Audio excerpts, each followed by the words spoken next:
Hi, welcome to The Acceptance Project, the podcast where we explore the choices that shape our lives, even when life doesn't go as planned. So I'm your host, Bryan. Every week, we'll talk about and occasionally hear from people who have faced challenges like bullying, self-doubt, and rejection, and they chose something different. They chose to rise, they chose to reflect, and they chose to become something more. Because here, we believe something powerful. You cannot always control what happens, but you can choose who you become. So whether you're in the middle of your own struggle or searching for a spark of hope, this space is for you.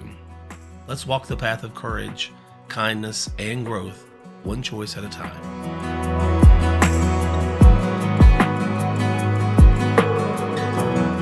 Hey there, friends, and welcome back to The Acceptance Project. I'm so glad you're here. If you haven't yet, I hope you'll take a moment to visit bridgingsuccess.com. Tune into the Acceptance Project podcast and follow us on Facebook. It's been amazing to watch this community grow, a space built on empathy, learning, and real stories that remind us we're not alone. Every share, every like, every story you send helps us reach someone who might need that reminder today. So thank you for being part of this movement toward understanding, healing, and hope. Now let's talk about this week's theme, something fitting for the season. Halloween is right around the corner. Before long, neighborhoods will come alive with laughter, porch lights, and tiny superheroes dancing across the sidewalks. There's something magical about that night. Watching imaginations take flight, seeing shy kids transform into bold pirates, and parents smiling as memories are made in the glow of carved pumpkins. When I was growing up in Kentucky, Halloween was a grand adventure. My cousins, sister, and I would pile into the back of an old pickup truck after filling our first bags with candy and head off to other neighborhoods to collect even more. It wasn't about the candy, really. It was about the laughter, the cool October air, and that sense of pure childhood freedom. I'm pretty sure our parents helped with some of the candy after we went to bed, though they did a good job hiding the evidence by morning. I'll never forget the year I dressed up as Colonel Sanders. No makeup needed. My white hair made it easy. I even won first prize at the party that year. One day I'll dig up that picture and share it on Facebook. Let's just say it was some Kentucky Fried fun. But here's the thing about growing up. You don't realize when it happens. I don't remember when I became the one handing out candy rather than holding out my pumpkin Walmart plastic bag or pillowcase to collect candy and then sprint to the next house. It just sort of happened. It reminds me of something I saw a few weeks ago about thinking back to when we never knew it would be the last time we played hide and seek with cousins and friends, and the countless baseball games we played all summer long in our grandmother's front yard. She always enjoyed sitting on the front porch and cheering for the underdog. Her team loyalty changed frequently. I guess she was actually cheering for us all to win. But I don't remember the last time we picked up our bats and baseballs and headed home, not realizing that would be the last time we did that.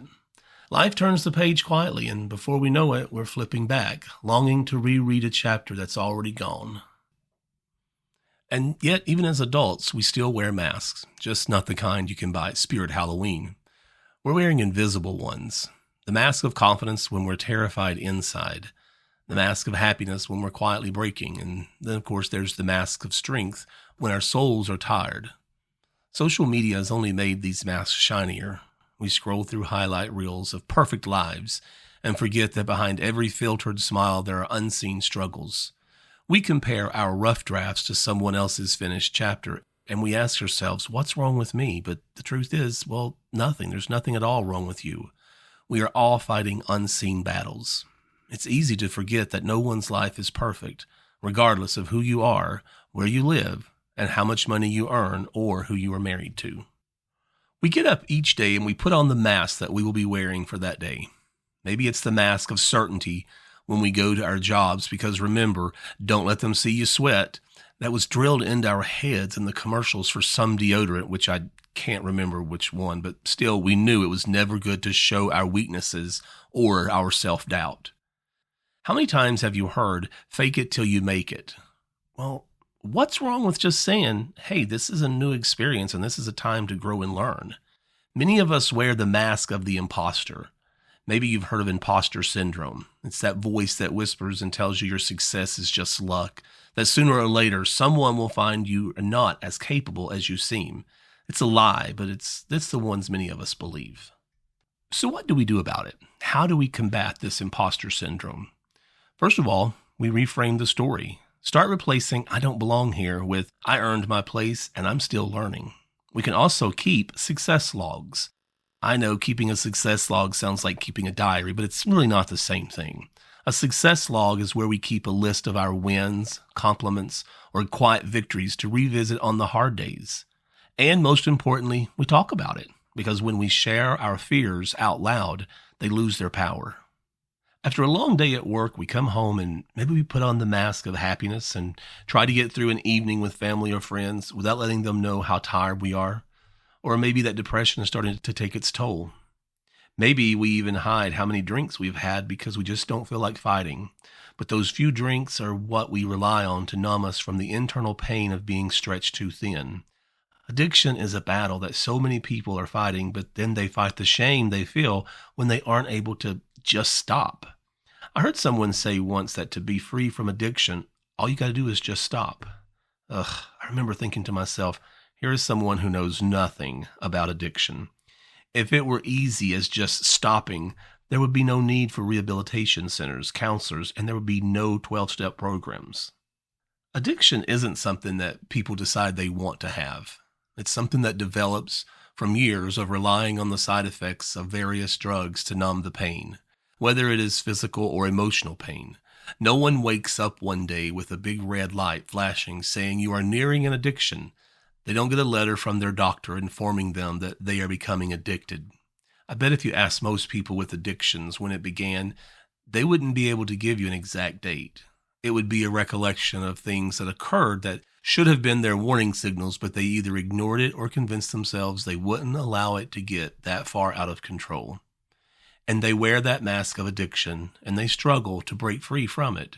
I know people who have broken free from those chains of addiction, and I'm so happy to hear about how their lives have changed and how they are learning to live again with sobriety and clarity. Just like adults, kids also wear masks, even when it isn't Halloween. Kids wear masks of shame, fear, anger, hunger, and abuse. Kids get up in the mornings and they go to school wearing that mask of shame. Maybe their clothes aren't as new, didn't come from the most recent trendy clothing store, or maybe their parents could only afford to buy clothes at a local thrift store, and the shame they feel causes them to become wallflowers. They try to hide in the background. They don't want to be seen or heard, and they certainly do not want the spotlight shining on them. That kid who goes to school hungry and is so excited when that family resource program person brings from them a backpack with snacks to take home, because they know that will be the only food they get for the night. These kids are wearing masks, and just like adults, are changing them throughout the day. As adults, sometimes we forget that kids wear a mask the same as we do. We see them laughing and playing on the playground, and we think, what could they possibly have to be worried about? If you have never heard of the author, Dave Pelzer, I strongly encourage you to go to your local library or go to your favorite bookstore and get his books. He has won numerous humanitarian awards for his books, advocacy, and survivor outreach for abused kids. His book, A Child Called It, is one that really hit me hard and made me want to be an advocate for kids and anyone who was suffering. Dave Pelzer recalls a time when he would go to school and during recess he would steal snacks from other kids' lockers or backpacks. He got caught and got sent to the principal's office, and when he got home, he experienced the wrath of a horribly abusive mother. Dave Pelzer said in his book that when kids steal food, it's usually because they're hungry. His teachers and other community members missed so many opportunities to advocate for him, but they didn't recognize the warning signs. And much like so many other people, Dave wore a mask to hide the abuse he was experiencing at home. Do yourself and so many others you may come into contact with a favor and read Dave Pelzer's book and learn the warning signs so you can advocate when the time comes, and it will come. So we have been talking about the metaphorical masks that we all wear. These masks make us feel more comfortable with whatever we may be dealing with on a day-to-day basis.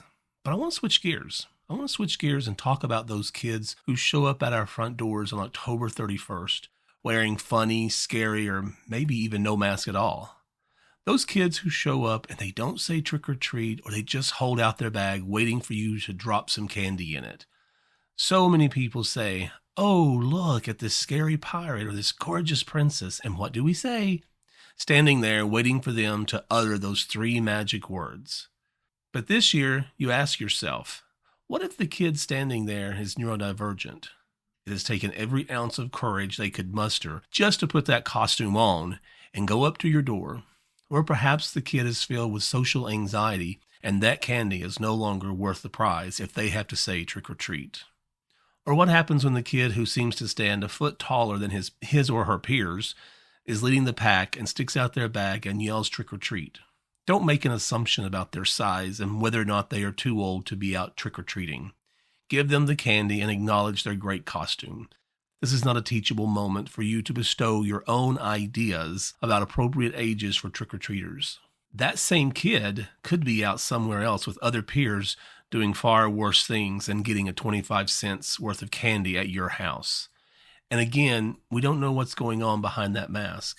We do not know their story, and life moves so quickly that before long this kid will forget when this was last time they went trick-or-treating, or when they suddenly became too old to dress up and go out and have fun just for a few hours. I want to share a story I heard once about a kid named Jack. It was Halloween night, and the sidewalks glittered with costumes and laughter. Jack, a 7-year-old boy dressed as a shiny silver knight, stood at the end of the driveway, clutching his pumpkin-shaped candy bucket. His mom knelt beside him, adjusting the crooked cardboard shield on his arm. "You ready, buddy?" she asked softly. Jack nodded, but his stomach fluttered. He wanted to be ready. He loved Halloween, the glowing pumpkins, the crunch of leaves, the smell of chocolate in the air. But he didn't love saying trick or treat. Words were hard for Jack. Sometimes they got stuck, tangled up like knots in his shoelaces. He was neurodivergent, and while his brain worked in amazing ways, like building Lego castles taller than he was and remembering every dinosaur name ever, talking to strangers made him freeze. He watched as a group of kids ran ahead, shouting trick or treat in perfect unison. The neighbors smiled and dropped candy into their bags. Jack tugged at his mom's sleeve. "Can you?" he whispered. She smiled, understanding. "Of course." When they reached the porch, his mom said the words for him. "Trick or treat." The neighbor, a man in a pumpkin sweater, looked at Jack and grinned. "And who do we have here? A brave knight." Jack nodded shyly, holding out his bucket. The man bent down and said kindly, "No words needed, Sir Knight. Every hero deserves some treasure."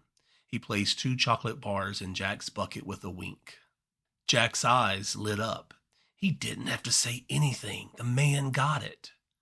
As they walked to the next house, Jack whispered, "I did it." His mom smiled. "You sure did." By the end of the night, his pumpkin bucket was nearly overflowing. But what made him happiest wasn't the candy. It was that people saw him, not just what he couldn't do.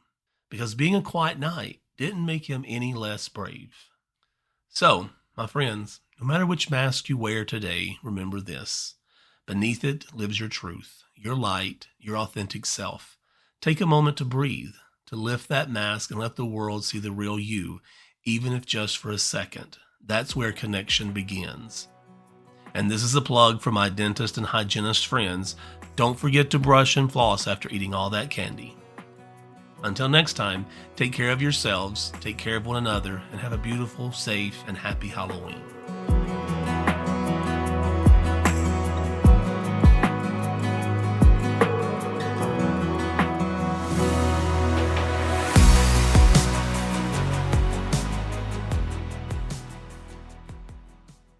The Acceptance Project is a production of Bridging Success, LLC. To learn more about the podcast and our work, please visit bridgingsuccess.com.